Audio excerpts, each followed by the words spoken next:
I feel like we're such a vibe. Hi, everyone. Great afternoon. Welcome back to Chai Together. I am your host and founder, Pratibha Day. Today, you are tuning in for your cup of courage, hope, and imagination, hence Chai. And I'm here with Dr. Artika Tyner. How are you feeling? Very well. Thank you for the invitation. Excited to be here with you today. You look so awesome. And I want to say, I don't know if you know of this woman, but you remind me of Miss Anne McNeil. And she also wears red glasses. And she's also African American and, women empowerment. And you remind me of her. So I really like that. I have to learn more, and I definitely need some new glasses. So looking at yours and hearing about hers, some red ones are on the way. Wow. I love your spirit and your smile. I feel like we're so similar, don't you, already? Yes. Yeah. I'm grateful. So thanks for tuning in. If you're tuning in, say hello. And I'm going to let the viewers know about you. May I? Oh, please. Okay, so Dr. Artika Tyner is a passionate educator, author, sought out after speaker, and advocate for justice. She's the founder of Planting People, Growing Justice Leadership Institute. And she is committed to training students to serve as social engineers who create new inroads to justice and freedom. She began her journey with law school since she recognized that law is the language of power, and therefore she sought to become well-versed in the law. Subsequently, Tyner earned a Master of Public Policy and Leadership in order to gain tools for effecting social change through policy reform efforts. Inspired by the legacy of W.E.B. Dubois, she obtained a doctorate in leadership. Her doctoral studies provided her with key tools for serving in her community and promoting social justice. Dr. Tyner is committed to empowering others to lead with their respective spheres of influence. She provides leadership, development, and career coaching for young professionals. She has also developed leadership educational materials for K through 12 students, college and graduate students, faith communities, and nonprofits. Nonetheless, Dr. Tyner teaches leadership coursework on ethics. I'm big on ethics, so I love that. Critical reflection and organizational development. Her research focuses on diversity and inclusion. She has presented her research and conducted leadership training programs, both nationally and internationally. And she leads by organizing policy campaigns, fostering restorative justice practices, developing social entrepreneurship initiatives, and promoting assets-based and community development. And she also serves as a global citizen by supporting education, entrepreneurship, and women's leaderships initiatives in Africa. So that is almost all of you. Yes. I love the ending regarding Africa because I was just co-authoring on a book with Les Brown as well. And the charity there was in Uganda, the Giving Circle charity, to help build a school for children for education there. So I think it's really nice that, you're giving back. So Yes, no other way. To whom much is given, much is accounted for. So many people committed time and resources in my educational journey. And one in particular, Justice Alan C. Page and the Page Education Foundation. I've been a Page scholar since 1999. The investment of the resources, the inspiration, and learning those important lessons on servant leadership. So I credit those types of organizations that support education and the growth of our youth. So offline, we have to connect about the work that you're doing and the program that you're supporting in Uganda. You are so powerful just in your speaking.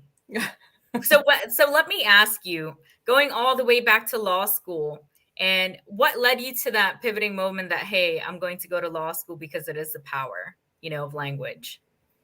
Because in many ways, the law had so much power over our lives in my community. I grew up during the peak of the war on drugs. So we face a lot of challenges, whether it was the violence associated with it. I think that's what most people talk about. But the reality of what we faced in particular was a lack of economic opportunities. So when you think about that, for me, I had no choice but to get involved and understand what was happening in my community, how we were being disenfranchised, what was our experiences, and how could we change? What would be different for us? Because all that happened was everyone that I knew came back home after serving a mandatory minimum from a decade to 20 years. They came back into society with a permanent scarlet letter that read F for felon. They still didn't have jobs. Our community was even more disenfranchised. So what were we going to do? So in many ways, the only lawyers we knew were the judges, the prosecutors, and the public defenders.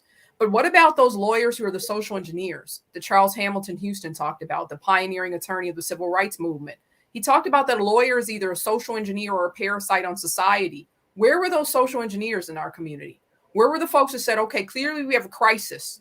We have a crisis that's related to drug addiction and mental health. We have a crisis with not having a vibrant economy. We have a crisis that now where we sit today, over 1 million children have a parent who's incarcerated. So we had a crisis for the children in the schools everywhere. Where were those social engineers? Where were the folks who wanted to change the policies and really create opportunities out of a state of crisis? And I wanted to be that person. We, in many ways, folks would say we were hopeless, but hope is an action verb for me. It gave me an opportunity to activate my own sense of agency, use my gifts and talents to be impactful. So I became an attorney because attorneys only came at the last minute when something had gone wrong. But what if the attorneys were always there living and working and playing in the community, being a part of the community? And what if they were those lead problem solvers or those social engineers? It would radically change the paradigm. Wow. So well spoken. Yeah. So let me ask you, back in that time, so did you have the support and resources to, become an attorney, etc.? Of course. I'm from a historic African-American community called Rondo. At the heart of Rondo are those values around unity, purpose, faith, all coming together, right? So being born in Rondo also gave me a sense of purpose and led me to have a desire to become an attorney. Because once again, it was power over us and needing to become well-versed in the language of law. Because basically, if you don't know anything about Rondo, there's nearly 1,000 communities just like us. From Tulsa, Oklahoma, and the Greenwood District to the Gullah Geechee Nation in Florida, New Orleans, Maryland, you name the city where there's Black folks and people of color, we all face the same problem of racial removal. And what does that mean? In the 1960s, with the onset of our freeway, highway, and interstate systems, oftentimes communities of colors were deemed as the path of least resistance. So they brought highways right through the center of our homes and our businesses. At its peak, Rondo had over 400 businesses. Today, there's about a dozen. All those businesses, all those homes, that possibility of the American dream, we don't talk about this. We just fulfill stereotypes and say Black people don't work hard enough. They don't have the right level of education. They just can't figure out the system. We didn't figure out, once again, that in many African-American communities, we don't have the legal resources for not having those social engineers in our own community. So I feel in my own personal perspective, I was born to do this. Being born in Rondo wasn't by circumstance or by happenstance. It was destiny. And being born here, I knew I had to do something different. That in fact, the law is what made us lose ground, literally, economically and physically for our homes, resources, and businesses. Because the law, the Constitution, allowed for eminent domain. So it meant then that we lost our properties for the benefit of an interstate highway that people drive on every day with no acknowledgement to Rondo at all. And for eminent domain at face value, people say, well, it's fine. You got the fair market value of your home. Really? Who determines fair market value? So in many ways, when we think about laws and policies, I had to become an attorney. It was in that sense of the struggle from enslavement, the civil rights movement, that idea of like blood signed my name. It made me a part of a legacy and a destiny in writing new chapters of history for the sacrifice of my ancestors that came before me. Wow. I know so many people who'd be so happy to meet you because you're actually vocal about these things that people are quiet about or talk about, in like hindrance, that they don't want to talk too loud about it, and are nervous or have fear. So when you first started this journey, being vocal about these concerns that are in your community, did you face any like negative commentary, etc.? Oh, of course. I mean, when you're willing to speak truth to power, when you're willing to challenge systems, when you're willing to even go the extra mile, not just challenging or disrupting, but to recreate and reimagine, of course, because most people would want you to be complacent, be silent in your pain, not to know your history and to educate and empower others. Because once again, like I said, for African Americans, the stereotype when you hear about the war on drugs is one, that African Americans use drugs at a higher rate. False. Two, that maybe we're more criminally minded and engage in more criminal activity. False. And some of the newscasters even go a little bit further. I saw this news special on potentially that we're born with the hoodlum gene. Of course, we know that's false. But when you allow enough rhetoric to identify who people are and who they are as far as identity, capacity, and the potential, that limitless potential that I always talk about, you've already written the whole narrative. So for me, I'm bold enough to say no. And does that come without retaliation? Does it come without challenges? Of course not. But if I think about the power of my ancestors, and that's why I spend so much time in Africa, for my strength, because in order to do this fight, you have to have something else that gives you the endurance. And being in Africa gives me a reminder of who I am and from whence I come. And I didn't come, oftentimes for African Americans, everyone just starts our story with slavery. No, slavery attempted to disrupt our stories, but my story, it was in existence from the beginning of time. When people think, oh, you're shy of numbers, we're 1.4 billion strong across the African diaspora. How am I shy on numbers? And we're the fastest growing population on the planet. So that would give me clarity to know that my work has purpose, to know that it's aligned with others, and to know without a shadow of a doubt, my very awareness of this and to be able to articulate and share it with others is a threat. I'm well aware of that, but I accept it also as an opportunity, because I'm convinced that the more that I lift my voice for justice, that people will open up their hearts and minds, see each other more clearly. For instance, one example that I always give folks, if I had it my way, had my magic wand, I'd take everybody with me to Ghana. And they're thinking, why? Because Ghana's your homeland. That's a piece of it, but that's not really the issue. The issue of why I would take everyone to Ghana is because I'd take them to the slave castles in Elmina and Cape Coast. In Elmina, you can smell the smell of demise and all the challenges. All your senses are awakened as you're making that journey to drive to the slave castle. In addition to that, in Cape Coast, you still see the markings that, for instance, in the women's dungeon, the bodily fluids would probably make it up to about your knees. And I stand at 5'6", 5'7". So you don't get the clear sense that probably only a quarter of people even live beyond the conditions in these slave castles. And is this a black-white issue? No, this is a humanity issue. Because if you can see humanity at its worst, potentially, my hope is that it will compel you to help build it to get to its best. So for me, I will continue to lift my voice. I don't need accolades. I don't need encouragement. All those things are nice, but I encourage myself based upon my faith. I encourage myself in the Lord. So when I wake up, I read my devotion, I encourage myself. And I'm grateful also for my mother. I have to make this note because I used to wonder, I was like, my mother is not the typical mother. I mean, she put Tiger Mom to shame. Tiger Mom has nothing on my mother. She's real serious, real stern. And I was like, what's going on with this lady here? But over the years, I finally understood it.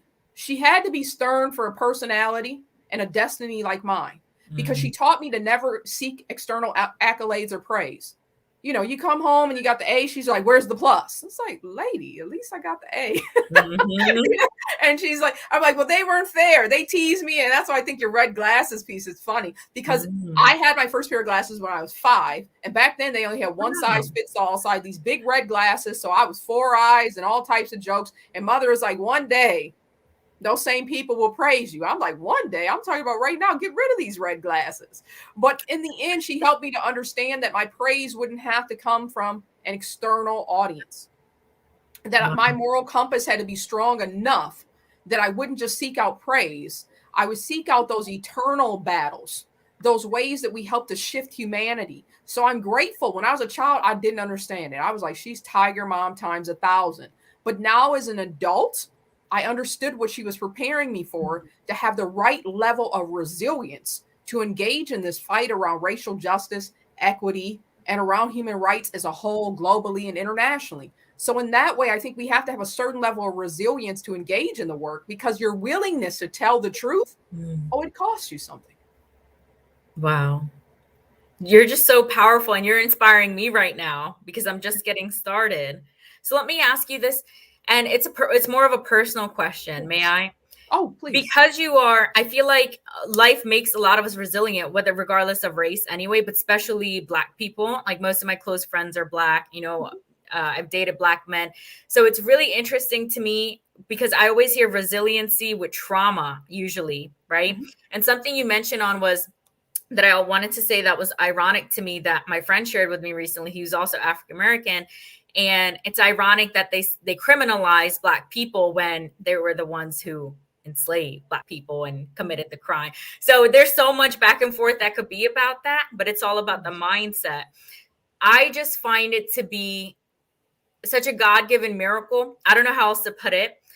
that you're able to uphold yourself with this much power and your demeanor, and that it's like you won't bend or fold for anybody. So have you been like this because of your mom since you were at a young age? Like she instilled that within you to be resilient at all times? That's an excellent question. I think it was probably there before she learned how to manage Yeah. it. Because if I think about my earliest memories, I used to think my name was Hush Child because I was like, Oh well, my. then why don't we address this issue? You mean homelessness? We can't figure this out? You mean Yeah. food insecurity? I was asking these questions since I was a little girl. So and when I say little girl, like young girl, like sometimes, my relatives tease, they're like, we think you were born talking. I was asking these questions. I don't know. It was something in me. So in many ways, being the youngest of three, I think my mother had to adapt her parenting style to something that she probably didn't expect. And one thing that I do give her praise for, the average person, when they probably would have said, hush child, don't say anything, don't ask questions, just fit in a row, just walk straight the line. But my mother encouraged me to be myself. She always said, be the best original, be yourself. So she gave me an invitation since I was a small girl. I'm talking 3-4 years old. Wow. To be myself, ask the critical questions. But she also made sure, let's be realistic though. She made sure that I had the right boundaries around it, the right etiquette on how to use what everybody else would have maybe thought is a weakness. She turned it into a strength.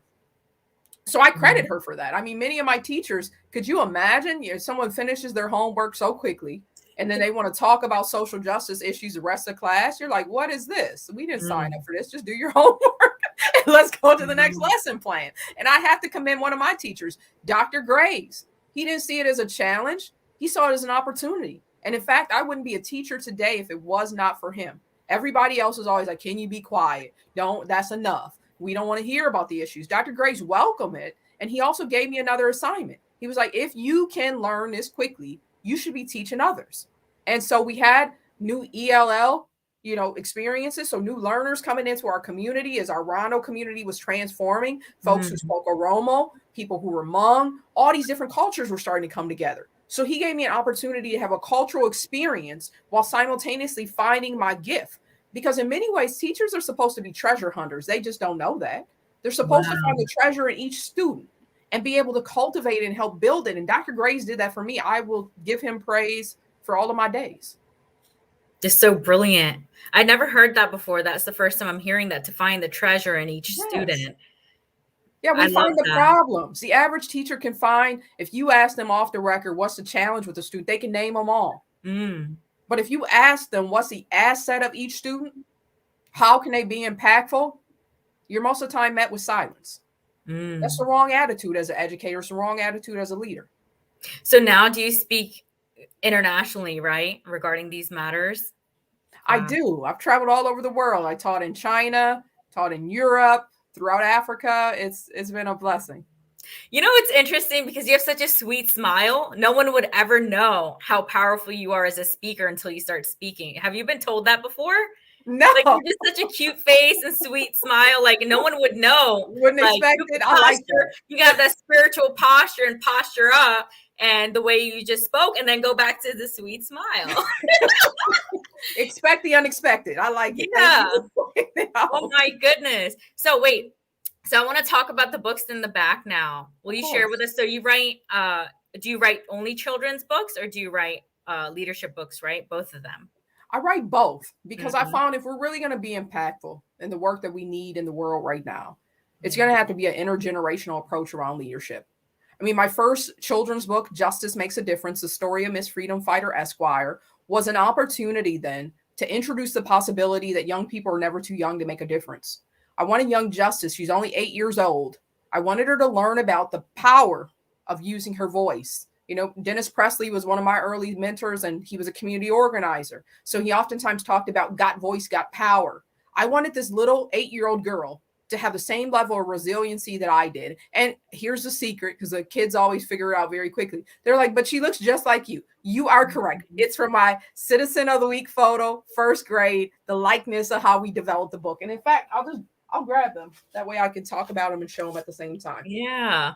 Oh my gosh. The red glasses. Oh, yes. You see. So when Justice Makes a Difference, it really was an opportunity. She learned everything. She learned that everything is possible. And that's exactly what I hope young people get. So she learns the lesson. Let's take it full circle just for a moment. She learns it from her grandmother.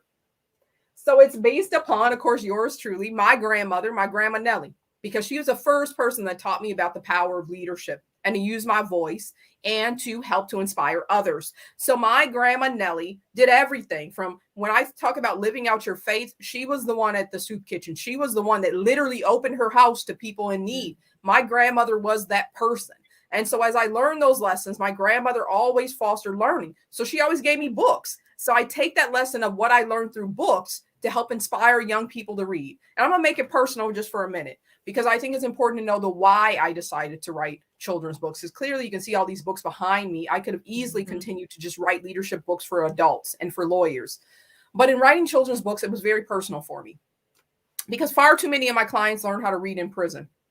When 1 in 4 children are not reading at grade level by 4th grade, you're 4 times more likely to drop out of school. And when you drop out of school, you're 3.5 times more likely to be arrested in your lifetime. I spent most of my life as a civil rights attorney fighting for my clients once they were on the inside, whether it was for an appeal or addressing their medical conditions, whatever they needed. And I woke up one day depleted. I was like, this just doesn't seem to work. Maybe we're winning here and there, but overall, systemically, I'm helping one person at a time.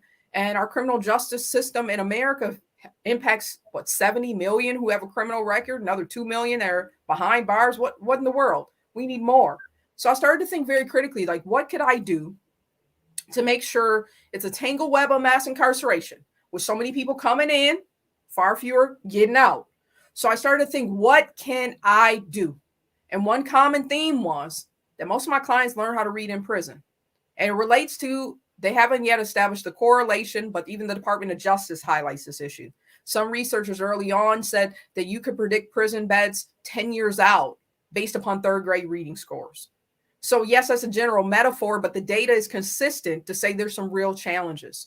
So in fact, what I ended up doing, not just writing the justice book, I ended up creating a nonprofit foundation called Planting People Growing Justice Leadership Institute. All the sales from this book, Justice Makes a Difference, supports us in getting out to schools to do 2 things. Promote literacy. That way we're ending one of those pipelines in the criminal justice system. 85% of the kids in the juvenile justice system cannot read. 60 to 80% of the adults in the correctional system cannot read. So clearly, if we want to do some prevention pieces, let's get people reading. Let's do a reading revolution. And why is it personal to me? The data is alarming. Because 82% of kids that look like me, Black babies, boys and girls, are not reading at grade level by 4th grade. And we shouldn't be happy at all, because it's a reading crisis across the board, because only about 50% of students as a whole are reading at grade level. Wow. So when you think about this, the books were an opportunity for me to inspire and promote reading. And the second piece, I mean, clearly from Justice Makes a Difference, it's quite clear.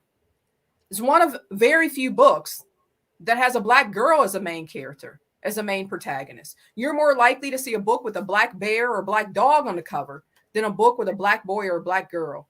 So that means that we need to do so much more, because the more that we have diversity in books, we inspire young people to read, because then they see those mirrors, those positive reflections of themselves.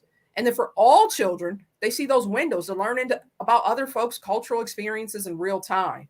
So for me, books were another extension of inspiring, uplifting, and using another, I said law is a language of power, but using the books is a language of power to get kids empowered to write their own story. So here's a fun little twist. Now we're starting to launch book writing competitions to get young people to start writing. So we had our first book success. It's called Jaheem's First Kwanzaa, written by 10-year-old Zephaniah Martin.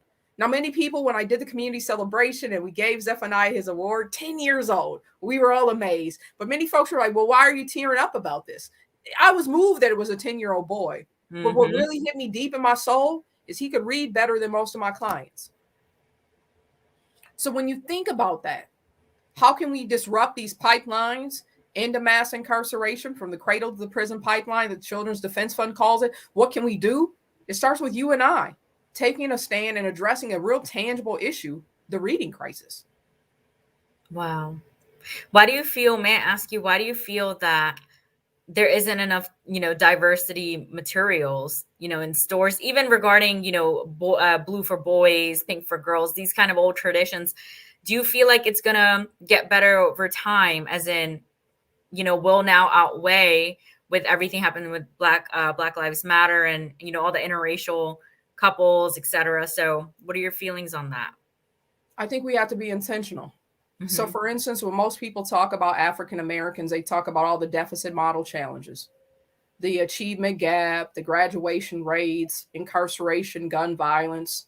I opened the conversation radically different. I was just in a lecture with a dear friend of mine who's a diversity professional. He's Hispanic. And we came together. I said, well, imagine on this call, you have $2.9 trillion. Folks are like, what? Because they're thinking immigration issues. He's a Hispanic male. All these stereotypes come up, right? Mm-hmm. But when you're talking about nearly $2 trillion, everyone sits up in their chair. That's a spending power that we have. So I don't look externally for anyone else to offer me support or uplift my community. I look internally. So if I and we collectively have over $1 trillion of buying power, added with my Hispanic brothers and sisters, we're almost at $3 trillion, just two racial and ethnic groups. Part of the challenge is, what are we doing with the resources we have? It's easy to talk about everybody else, but it's more difficult and more challenging to say we've set an economic agenda. We set an agenda around education. We set an agenda around healthcare internally. And I think that's what I would love to be able to see, that we can direct, just my friend and I. What if we directed even 10% of that $3 trillion into diverse products and services? What if we directed another 10% into diverse books? I think a part of it is tangibly, we can do all these things and we can give hashtag slogans. But at the end of the day, we live in a capitalist society. And we're going to have to reimagine capitalism to make it work for its initial, and this piece most people get a little confused about, for its initial goal. Adam Smith wasn't just talking about the survival of the fittest and markets adapting to each other. We almost take a chapter out of his research that talked about universal opulence, that an economy doesn't work without the ethical foundation where it works for the whole. How do we create that? And I encourage us to create it within our own groups based upon our own social consciousness about these issues. It's about even that piece that Dr. King led a campaign. We just make Dr. King, I have a dream, like fit in that box and don't leave. But Dr. King was very powerful. I was just lecturing on this yesterday and teaching my students on using a range of tools of nonviolent resistance, not just protests. Because everybody's like, he only used protests. No, he did not. He understood the power of an economy. So he understood boycotts. He understood buy-ins. At one point, he said we even needed insurance buy-in to make sure that we were supporting Black-owned insurance companies. But we don't focus on those speeches because it would take more work, more intentionality, and it would take a greater level of resistance because a dream ends with just once you wake up. That consciousness. But Dr. King didn't just give us a dream for that. Dr. King gave us a type of dream that would compel us to action. That's remarkably different. So in many ways, I think it's our time to really pick up those pieces, really read Dr. King's speeches. You ask the average person, what was Dr. King's final campaign? I have a dream. What do you mean I have a dream? No, he was in Memphis. He was helping the sanitation workers get organized. And he was struck down because he dared to believe in economic justice. So his final campaign was a poor people's campaign to bring the face of poverty to Washington, D.C. Instead of having a sit-in, they had a live-in in what we know today as Resurrection City in May of 1968. But the average American only knows I have a dream, and they think Martin Luther King Day is a day out of school. No, it's a day to action, to live out his dream, to activate it. So in many ways, I think the part of it is I don't once again look externally. I look internally and ask, what can I do? What is in my hands to make a difference in the world? And we can do this. We can get organized and set the type of agenda that we need for action and change in real ways. Now, will we do it is a different question, but we can.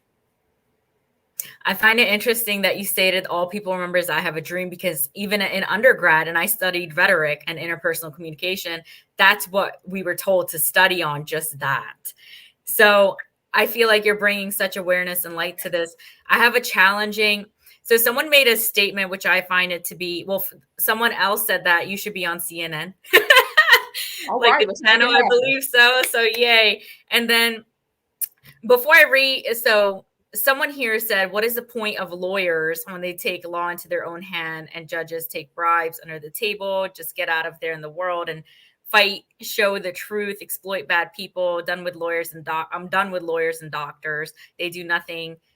Educate people who spiritually and do the right thing by others. So just making sense of that. Before like you respond to this, I just want to say, I don't know who this person is. It's not telling me right now, but whoever you are and you're listening, I don't know what you do in life that's making a difference or how educated you are, but I know that if I didn't go to school and get a degree, that I wouldn't be doing the work I do right now in communication, right? What I do here, that how important it is to take the first step. And that first step for you was becoming an attorney to make a change, that unless you're in someone else's shoes, you really can't talk for them, because if you're not doing something big or taking action, I don't feel anyone has the right to judge someone else who is doing a profession that is helping the world, so it's kind of going back to the person, their perspective on lawyers, negativity, but you're doing such great change. So I just want to mention that first. It doesn't matter what their perception is. I just want to say that I can understand what it means to have a career, to make a change. You have to take those steps because no one's going to listen to you. And I want to mention that my professor also came on the show, my prior professor, and his company that he started now helping the youth as well here in New Jersey, they passed a law, or Governor Brian Murphy, and they passed a law where now no longer on the applications in the state of New Jersey, it's going to say that, are you a felon or not? So he got rid of that. If he wasn't a PhD, a doctorate, my professor, they wouldn't have listened to him. So this is just to say how important it is for Black people and minorities, just people overall, to have those credentials. Otherwise, people just don't listen to you. So it helps with that. So that is my take on it. And you can respond to this. No, I appreciate your take. I appreciate the person who put in the comments as well, because a part of, once you're making a comment, it's a part of your reality. And you brought up, then, if it's a part of your reality, what will you do about it? But I also give it as a challenge to whatever profession there is, from lawyers, engineers, doctors, whomever. But since the comment focused on lawyers and doctors, it is also our responsibility to make sure that we never forget the most foundational piece of who we are, the public good and public citizens. So in many ways, that comment illustrates that someone's been failed somewhere with that promise and with that intentionality. So hence why I also do my work, and why I compel my students to always be reminded of that responsibility that they have to reshape the narrative around who lawyers are. You oftentimes hear, what are the lawyers? The ambulance chasers? What are they? The paper chasers? You get all these things and characteristics, but how will you then be the embodiment of those pieces that Socrates, Aristotle talked about, the personification of justice, knowing thyself? So it's a challenge for each and every one of us to live up to those ideals. On how do we make an impact? How do we help to uplift human dignity? So there's some pieces that call us all into question daily in every moment of our lives. I really like that. And again, I don't know who this is, but in general, it's, you're right about the failed experience, because when that happens, that's all you expect. And you carry around that burden or negative energy, like the dark cloud, that this is just what this profession is about, when that's not the truth. They're actually people who are making a difference. And as to say, getting a JD and all of that, me being a graduate student, you have loans to pay. There's people are in different situations. Doesn't mean that you're rich. Like, that is a myth. I feel like it doesn't mean that we're so like wealthy because of your degrees and the work you do. That cannot be true.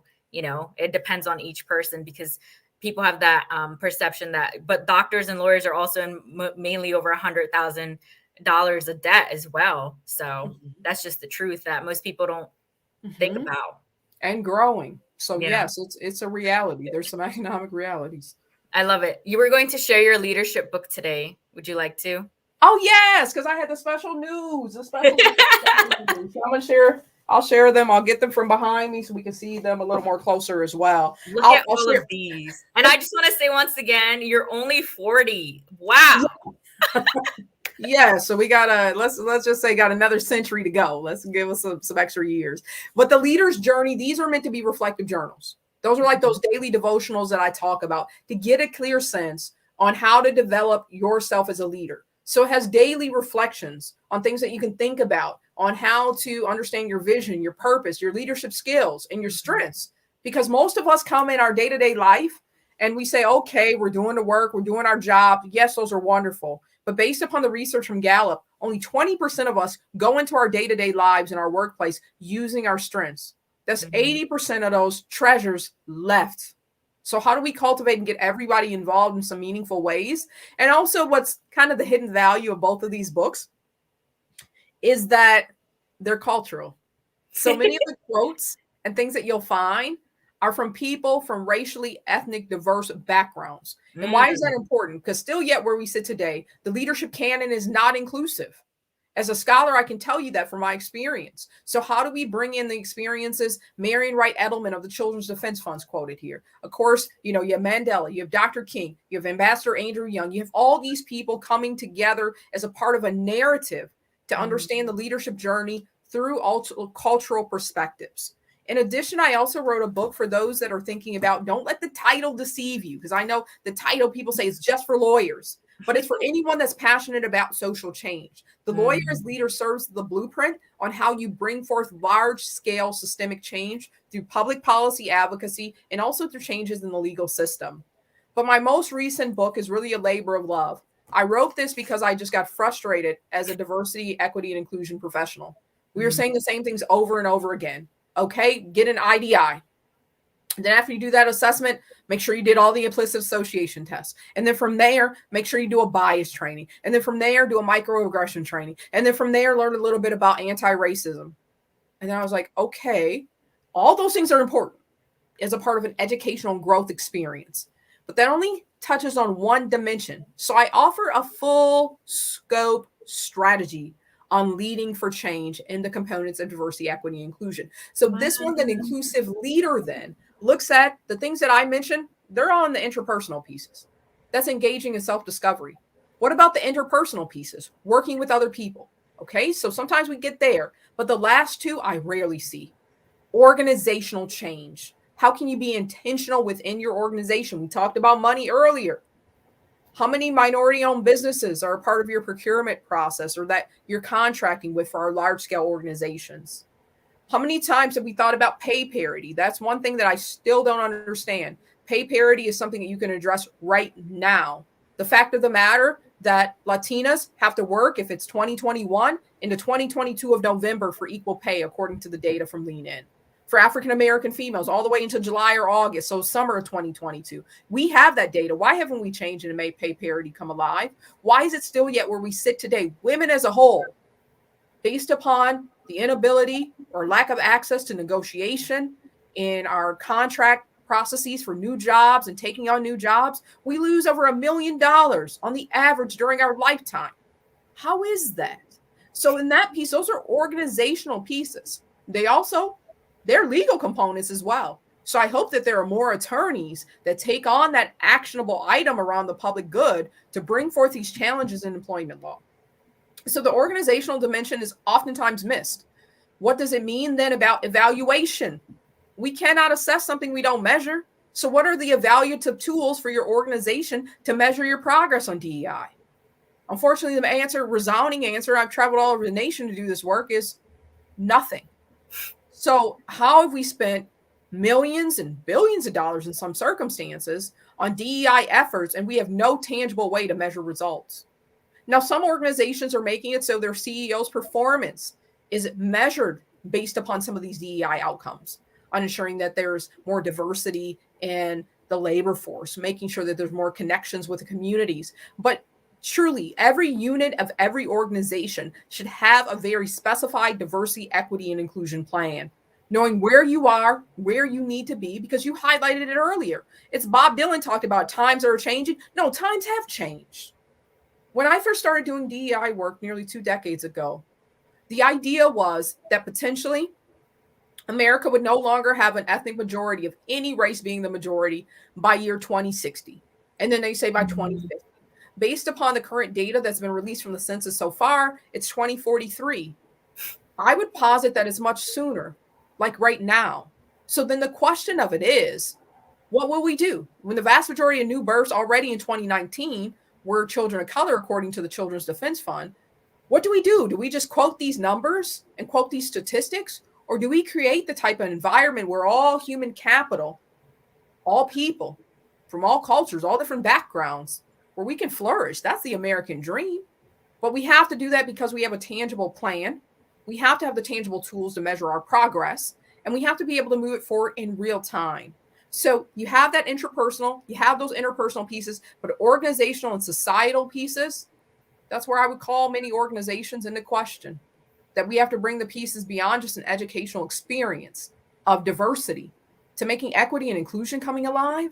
Oh, those are tangible outcomes. So I'm grateful. I'm excited. So here's a big announcement for the NYC Big Book Awards. We won. Wow. In the category. So that is, we just won the Living Book Award as well. We've won starred reviews in 2 national outlets also. So I'm just happy for me of getting the traction, the information out there to challenge our organizations to be the organizations not of the future. Many of us need to catch up and be the organizations of the present, that we bring everyone together in meaningful ways to be impactful. And many of the ways that people think about it is, oh, diversity and inclusion is a moral imperative. It's something nice to do. It's something friendly. All those things may be true, but I'd also challenge us to think about the truth of the matter is it's also a business imperative. An organization cannot be competitive in a globalized economy, and we don't have the capacity to live, work, engage, and collaborate. And notice the last word I'm going to use, innovate in some tangible ways. So now is the time. I mean, the real leaders will show themselves. We'll know the difference, because there's no way you're not going to be able to ignore the issue of how to make equity and inclusion come alive. These are things you're going to have to plan for, you're going to have to create and invest in real time. Wow. I'm sitting in front of a superstar. Everything is so well said. And this is, I want to ask you a question. I know you're a speaker and I've spoken prior as well. So for you, is this that you've just talked about it so much at this point that just flows out of you? Like it's just your passion? Yes, I think it's the things, the passion is what keeps you up at night. So these are the issues that I know for the future of America, the future of the world. I need everyone. There's in someone is the solution of every problems that we have. But unless we become the treasure hunter, how will we find it? We're going to find those doctors that cure diseases in some unexpected places. We're going to find that new tech genius in a place. I worked with children who had never seen a computer before that figured out how to build it just by having a conversation and studying STEM. And so thinking about those pieces, I was reading about the one young man who was concerned about malaria and was using tech to help do some of the early screening. So in many ways, the solutions that we need are right in front of us. But when we lean into them, it's a different question. May I ask you a question regarding STEM? Because I studied a bit of cybersecurity myself last year. And I enjoy technology. However, I'm not as analytical. Do you feel that everybody, can learn this, that even if you don't know coding, etc., do you feel like no one is exempt? Like, what are your thoughts on that? For me, if you asked me this 2 years ago, before the novel pandemic and everything we've experienced, I would have said, no, it's only for a select few who are very tech savvy. Maybe their brains work that way. I had my own stereotypes and biases just because I didn't have a strong skill set. Yeah. Fast forward to today, it was out of necessity. So I started reading books and learning more, like small teaching online, learning about different pedagogical approaches, all those things I had to invest time and resources in, right? And at the same time, I had to realize where there were spaces I just simply had some limitations. And that was about building a better team. But for me, technology is essential. Technology is the bridge that allows me to record a documentary from my phone. Technology is what allows me, you're in New Jersey, I'm here in Minnesota, and it looks like we're in the same room. So I think finding out what options are available and then building a team that can help build connections to those options. Because there's certain things that I don't know and I cannot do. Maybe I could learn it, but with limited time, maybe I cannot. But I built a team of enough folks, and I was that treasure hunter, that our team gets things done. Wow. So now this is another question I wanted to ask you is that, so you have a team. You're not doing all of this alone anymore, right? Yes, we have a team of volunteers, team of folks who are passionate, people reach out to me each and every day. And I didn't know this. I mean, folks said, can I join your movement? I'm like, what movement? I'm just doing my work, But over time, I started getting those emails too frequently. So there are some folks that just answer my tech questions. There are some folks who help support social media. Wow. There are others that just want to have a conversation and become a better teacher. All those pieces. We have a community all over the world. That's so wonderful. I want you to speak, before we wrap it up, I want you to speak more on your nonprofit and what the activities and the things you do and have done so far. Of course. Our nonprofit was founded about 5 years ago. We started off just as a volunteer organization and continue to grow from the grassroots level. We became a 501c3 in 2017. But one of the things that we were very concerned about was this reading crisis. All of us have been impacted by mass incarceration in one way or another. So literally, I just brought the folks who were most passionate together in my living room, and we created the nonprofit from the ground up. Wow. And in many ways, we did it unconventional, because many folks will say, okay, who were your donors? What were your grants? We didn't have any. All we had was an idea that we wanted to make sure the children of color had a fair chance around education and the ability to read. That's all we knew. And so we created the Justice Makes a Difference book. That was our first fundraiser. And even the team was like, we're not sure what exactly you're asking us to do. But I'm like, trust me, we're going to donate 1,000 books to kids in need, travel to schools. We reached 5,000 children through our school visits. The books have gone everywhere, from Nigeria to Cuba to India, everywhere. Wow. So the whole idea was, could we change the narrative internally for ourselves to have a deeper understanding that question of what's in our hands to make a difference in the world? The change was within our hands, within our own reach. So we started off there, and then we added the other components over time. We do youth writing competitions. We do youth writing exercises, workshops, just right in the school, because the most powerful thing that we can do is inspire the young people to be those lion and lioness to write their own story, because we know that African proverb, otherwise the story only comes from the hunter. Now it's time for us to write our own stories on our own terms. So our nonprofit really was a dream and a gift for me. It's life-giving. It's been transformational to inspire everyday people to know that what's in their hands to make a difference in the world is a seed of social change. They first have to plant it. Somebody else has to come in and, water it. Someone else prunes it, nurtures it. And why am I saying someone else? Because oftentimes we think the whole process is us. And I would say that was my greatest failure initially in doing all of my efforts around civil rights and human rights issues. I thought it was just about one person.